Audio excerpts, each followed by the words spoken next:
Hello बच्चों, कैसे हैं आप लोग। आशा करता हूं आप लोग एकदम बढ़िया होंगे। मैं विमल सर स्वागत करता हूं आपका अपने YouTube चैनल यूपी वाला मास्टर पर। तो बच्चों, आज हम करने वाले हैं वैद्युत ऊर्जा का टॉपिक, कक्षा 10 की विज्ञान का फिजिक्स का तीसरा चैप्टर जिसका नाम है वैद्युत। तो उसका टॉपिक आज हम क्या करने वाले हैं, वैद्युत ऊर्जा को। चलो बेहतरीन तरीके से इसको समझते हैं। जिसने भी इससे पीछे वाले टॉपिक नहीं देखे हैं, ये वाला चैप्टर कंप्लीट नहीं है, तो ये सारी वीडियो देख लेना, आपका चैप्टर बेहतरीन तरीके से कंप्लीट हो जाएगा। चलो भाई, तो करते हैं शुरुआत वैद्युत ऊर्जा की।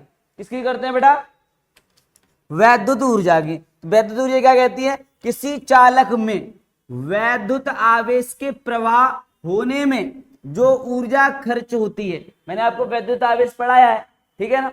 तो जो वैद्युत आवेश प्रवाह हो रहे हैं, अगर किसी चालक में किसी परिपथ में वैद्युत आवेश प्रवाहित हो रहे हैं, और उस प्रवाहित होने में क्या हो रहा हो, जितनी ऊर्जा खर्च होगी, जो ऊर्जा खर्च होगी वही ऊर्जा कहलाएगी बेटा वैद्युत ऊर्जा।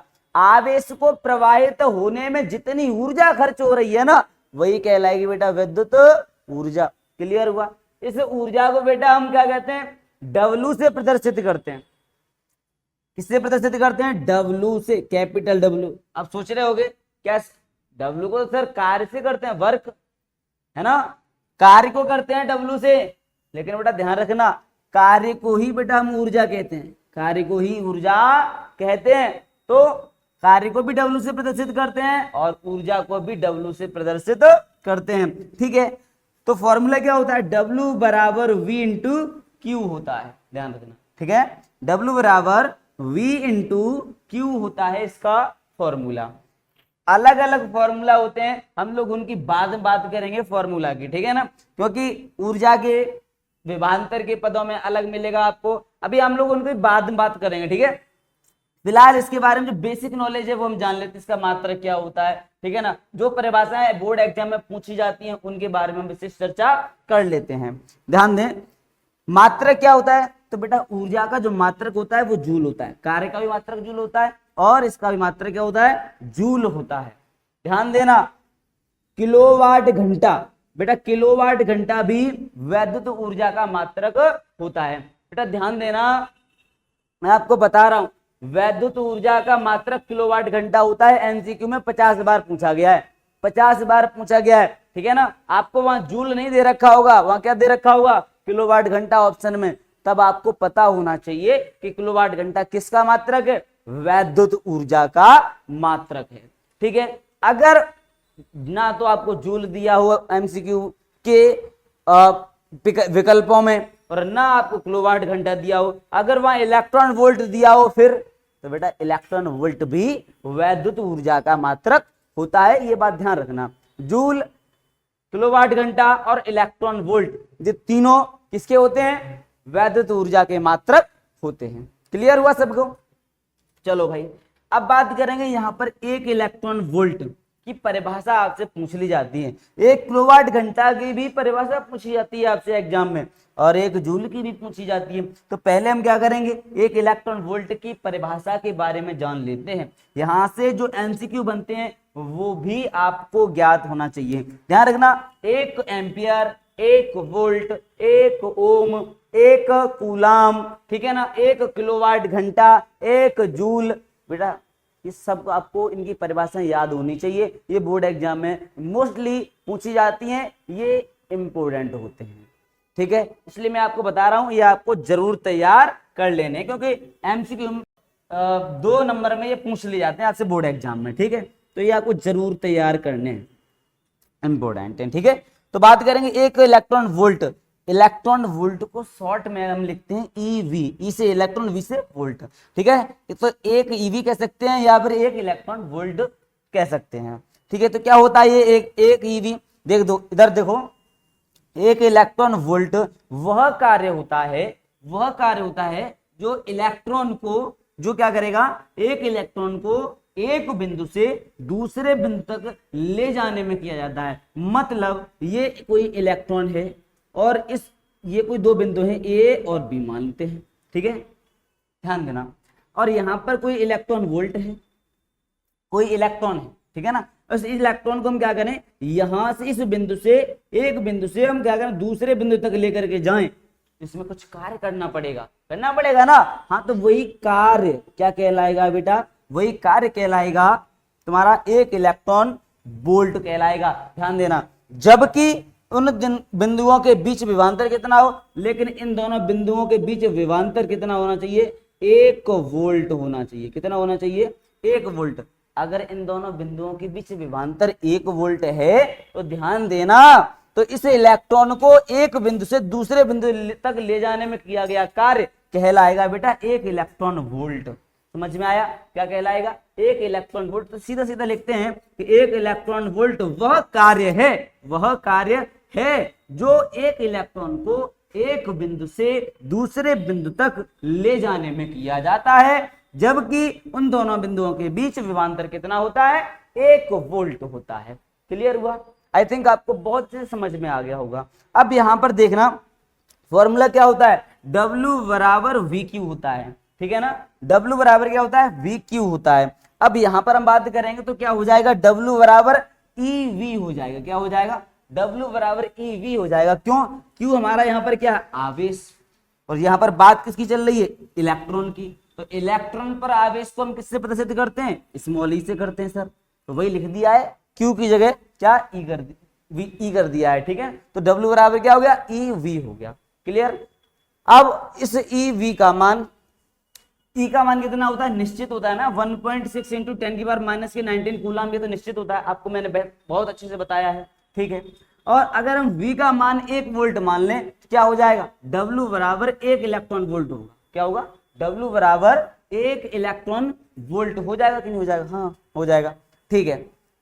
यानी कि 1 इलेक्ट्रॉन ये हो गया और वोल्ट 1 वोल्ट हो गया, तो 1 इलेक्ट्रॉन वोल्ट हो गया, ठीक है। अब ध्यान देना, 1 इलेक्ट्रॉन वोल्ट W का मान अगर हम यहाँ पर रख दें और E का मान कितना है, ये रहा 1.6 इंटू 10 की पावर माइनस के 19 इंटू 1 कर दें, क्योंकि V बराबर हमने कितना माना है, 1 माना है। तो 1.6 इंटू 10 की पावर माइनस के 19 का गुणा करेंगे एक में तो उतना ही आ जाएगा। तो 1 EV 1 इलेक्ट्रॉन वोल्ट बराबर कितना होता है, 1.6 इंटू 10 की पावर माइनस के 19 जूल होता है। आपको अगर ये समझ में नहीं आ रहा ना, कोई बात नहीं, बस इसको तो याद रखो। क्यों, क्योंकि ये MCQ में पूछा जाता है 1 EV का मान कितना होता है, तो आपको बताना है 1.6 इंटू 10 की पावर माइनस के 19 जूल होता है। ये आप याद कर लेना, ठीक है। अगर ये आपके पल्ले नहीं पड़ा तो कोई बात नहीं यार, चिल करो, इतने टेंशन लेने की जरूरत नहीं है। क्या करना है, सिर्फ 1 इलेक्ट्रॉन वोल्ट मतलब 1 EV का मान आपको याद रखना है 1.6 इंटू 10 की पावर माइनस के 19 जूल, ठीक है। हाँ, अब हम लोग क्या करते हैं, यहां पर हमने 1 इलेक्ट्रॉन वोल्ट को तो समझ लिया है, लेकिन हमारे एग्जाम में 1 किलोवाट घंटा के बारे में यानी कि परिभाषा पूछते हैं, और भी इससे कुछ 1-2 MCQ बनते हैं, तो फटाफट उनको भी देख लेते हैं, ठीक है। तो इसका स्क्रीनशॉट ले लो, है ना, लेना ही पड़ेगा ना, नोट्स बनाने हैं तो फटाफट से ले लो, उसके बाद आगे बढ़ते हैं। चलो भाई, अब हम लोग बढ़ेंगे अपने एक किलोवाट घंटा की तरफ, क्योंकि ये टॉपिक है ना बहुत ही ज्यादा बेटा इंपोर्टेंट है, मैं बता रहा हूं बहुत ही ज्यादा इंपोर्टेंट है, क्योंकि एग्जाम में ना ये बहुत बार आया और इस बार भी आने की पूरी संभावना है, इसलिए इसको तैयार करे बिना बिल्कुल नहीं जाना है। ध्यान दो, क्या होता है ये किलोवाट घंटा, ध्यान देना, किलोवाट घंटा पूछ ले चाहे 1 यूनिट पूछ ले, बात एक ही है, ध्यान रखना, 1 यूनिट या 1 किलोवाट घंटा बात एक ही है। ध्यान देना, 1 किलोवाट सामर्थ्य वाले वैद्युत परिपथ में 1 घंटे में खर्च होने वाली ऊर्जा को, मतलब ये है कि कोई सा भी परिपथ है और उसकी शक्ति कितनी है, उसकी सामर्थ्य कितनी है, 1 किलोवाट घंटा की है। 1 किलोवाट घंटा सामर्थ्य वाला कोई परिपथ लिया और उसमें 1 घंटे में जितनी ऊर्जा खर्च होगी वो कहलाएगा 1 किलोवाट घंटा या 1 यूनिट। समझ में आया, दोबारा देखो, 1 किलोवाट घंटा सामर्थ्य वाले वैद्युत परिपथ में जितनी 1 किलोवाट घंटा सामर्थ्य वाला कोई जो वैद्युत परिपथ होगा उसमें 1 घंटे में खर्च होने वाली ऊर्जा को हम क्या कह देंगे, 1 किलोवाट घंटा कह देंगे, है ना, कितना सिंपल, बहुत ज्यादा, कोई बात नहीं। अब हम पढ़ेंगे इसका फॉर्मूला। बेटा जी ज्यादा हम आपको बोझ नहीं डाल रहे हैं, केवल और केवल इसमें दो फॉर्मूले हैं जो बहुत ही ज्यादा इंपॉर्टेंट हैं, बहुत ही ज्यादा इंपॉर्टेंट हैं, इसलिए मैं इन दोनों फॉर्मूले को डायरेक्टली लिखवा दिया है आपके लिए। ठीक है, इनको तैयार कर लेना। क्या होता है, किलोवाट घंटा यानी यूनिट की संख्या जब हमें पूछी जाती है न्यूमेरिकल में, तो उसका फॉर्मूला होता है वोल्ट गुणा एम्पियर गुणा घंटा बट्टे 1000, 1000। ध्यान रखना, सवाल में आपको वोल्ट दे रखा होगा, एम्पियर दे रखा होगा, घंटे दे रखा होगा, और 1000 का आप भाग लगा देंगे, आपकी यूनिट की संख्या निकल करके आ जाएगी। अगर आपको वोल्ट एम्पियर नहीं दे रखा है, वाट दे रखा है, तो वाट वाला ये होता है फॉर्मूला, यूनिटों की संख्या बराबर क्या हो जाएगा, वाट गुणा घंटे बट्टे 1000। ठीक है, ये दो फॉर्मूला होते हैं, आपको तैयार कर लेना, याद कर लेना है। इनसे संबंधित आपको न्यूमेरिकल मैं जरूर करवाऊंगा, टेंशन मत लो बाकी। ठीक है, आगे बढ़ते हैं। मोस्ट इंपोर्टेंट है भाई ये ना, मोस्ट इंपोर्टेंट है और एग्जाम में आना है, एमसीक्यू के रूप में आएगा। ठीक है ना, और हो सकता है आपको 1 नंबर में भी आ जाए लिखने के लिए। क्या आ जाए तो बताओ भाई, 1 किलोवाट घंटा में कितने जूल होते हैं, तो आपको पता होना चाहिए 1 किलोवाट घंटा में कितने जूल होते हैं। तो देखो इधर 1 किलोवाट घंटा, 1 किलोवाट घंटा को हम कैसे लिख सकते हैं, 1000 वाट लिख सकते हैं 1 किलोवाट को, हाँ लिख सकते हैं, और 1 घंटा, 1 घंटा हो जाएगा। तो 1000 वाट गुणा 1 घंटा लिख लिया 1 किलोवाट घंटा को। अब 1 घंटा को मिनट में चेंज करें ना, मिनट में कर लेते हैं चलो। तो 1 घंटा 1 गुणा 60 कर दें, 60 मिनटें होती हैं, तो कर दिया 1 गुणा 60 मिनट, 60 मिनट हो गई। तो 1000 वाट गुणा 1 घंटे में कितनी मिनट होती है, 60 मिनट, तो 60 मिनट हो गया। ठीक है, अब 1000 वाट गुणा मिनट को भी हम किस में करेंगे, सेकंड में परिवर्तित करेंगे। तो 1 मिनट में कितनी होती है, 60 सेकंड होती है। 60 मिनट में कितनी सेकंड होंगी, 60 में 60 का गुणा कर दो, निकल के आ जाएगा। 60 में 60 का गुणा कर दिया, सेकंड में परिवर्तित हो गया। तो 60 का 60 में गुणा करेंगे कितना आ जाएगा, 3600 आ जाएगा। तो 1000 वाट गुणा 3600 सेकंड, 36 अलग निकाल लिए, 3 जीरो ये रही, 2 जीरो ये रही, 10 पे घात कितनी हो गई, 5 हो गई। तो 36 गुणा 10 पे घात 5 जूल आकर आ गया आपका। अब हो सकता है सवाल में जो आपका ऑप्शन है उसमें आ जाए 36 गुणा 10 पे घात 5 जूल, तो आपका आंसर ये सही है। अगर ये नहीं आ रहा, ये नहीं दिया, तो आपका आंसर पॉइंट यहाँ पर लगा हुआ है, तो इधर लेकर के आएंगे तो क्या हो जाएगा, 1 जीरो बढ़ जाएगी। तो क्या कर दिया, 3.6 गुणा 10 पे घात 6 जूल हो जाएगा आपका, हो गया। हाँ बस यही हो आपका 1 किलोवाट घंटा में, 1 किलोवाट घंटा में, 1 किलोवाट घंटा में 3.6 इंटू 10 की पावर 10 की घात 6 जूल होते हैं। अब आपको पता चलेगा कि भाई साहब 1 किलोवाट घंटा में कितने जूल होते हैं, 3.6 इंटू 10 की पावर 6 जूल होते हैं। याद रखना बच्चा, एमसीक्यू में आता है, ये आपको जरूर कंप्लीट यानी याद रखना है। ठीक है, चलो भाई अब क्या करें, आगे बढ़ते हैं यार। अभी तो हमारा टॉपिक चल रहा है विद्युत ऊर्जा, और उसमें अभी फॉर्मूला रह गए हैं करने के लिए, तो फटाफट से उनके विद्युत ऊर्जा के फॉर्मूला देख लेते हैं अलग अलग पदों में। तो फटाफट से इसका स्क्रीनशॉट ले लो, आगे बढ़ जाते हैं, ले लो फटाफट से।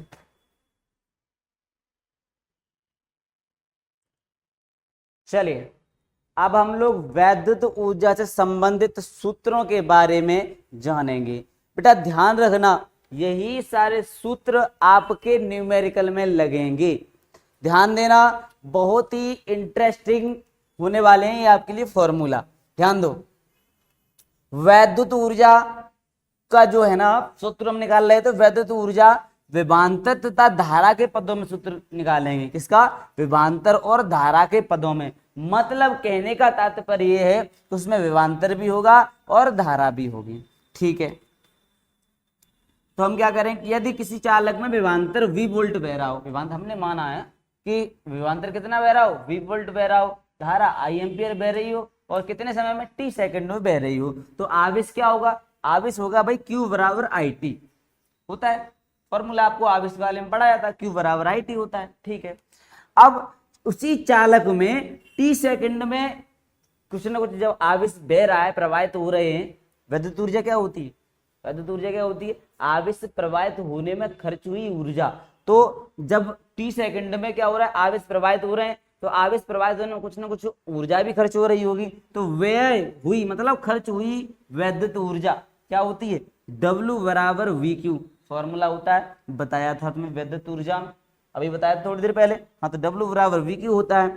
तो अब Q का मान हमने क्या निकाला, IT निकाला है। Q बराबर क्या होता है, IT, तो Q की जगह हम क्या लिख सकते हैं, IT भी लिख सकते हैं। तो इस वाले फॉर्मूले में Q की जगह में IT भी लिख सकते हैं, तो बस वही कर दिया। तो W बराबर क्या बन गया, VIT हो गया। W बराबर क्या हो गया, VIT हो गया। Q की जगह हमने क्या रख दिया, IT। एक तो ऊर्जा का फॉर्मूला हो गया ये वाला, दूसरा ये वाला बन गया, किसके पदों में बन गया, विभवांतर और धारा के पदों में बन गया। वही हमें निकालना था, विभवांतर और धारा के पदों में किसका, वैद्युत ऊर्जा का सूत्र। क्लियर है ना, विभवांतर और धारा के पदों में हमारा निकल के आ गया वैद्युत ऊर्जा का सूत्र। ठीक है, W बराबर VIT।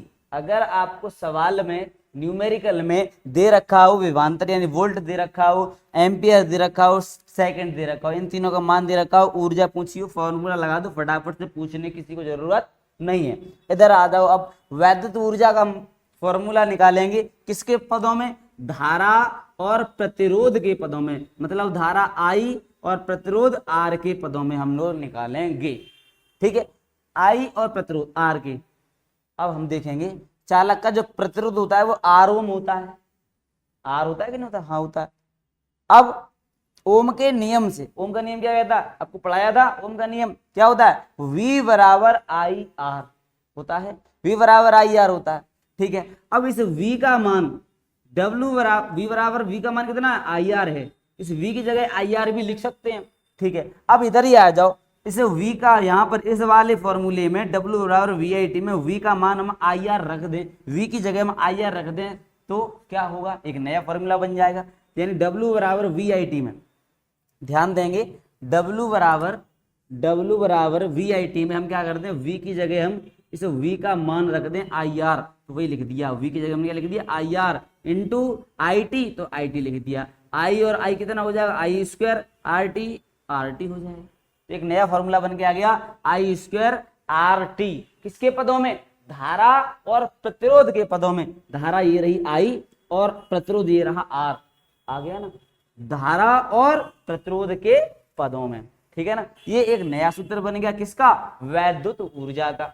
तो भाई साहब अगर आपको वैद्युत प्रतिरोध दे रखा हो सवाल में, समय दे रखा हो, धारा दे रखी हो, वैद्युत ऊर्जा पूछेगा, फटाफट से ये वाला फॉर्मूला लगा देना बिना किसी को पूछे बताए।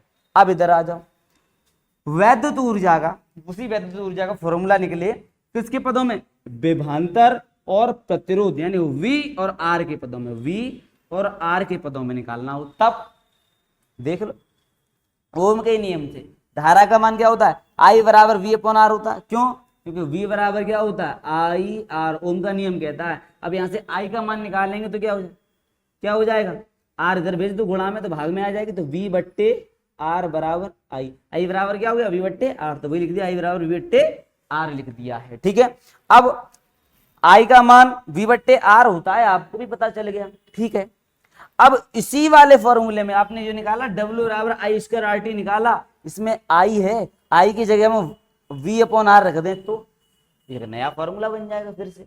तो बस वही करेंगे, I का मान रख देंगे V अपॉन R, I की जगह इस वाले फॉर्मूले में रख दिया।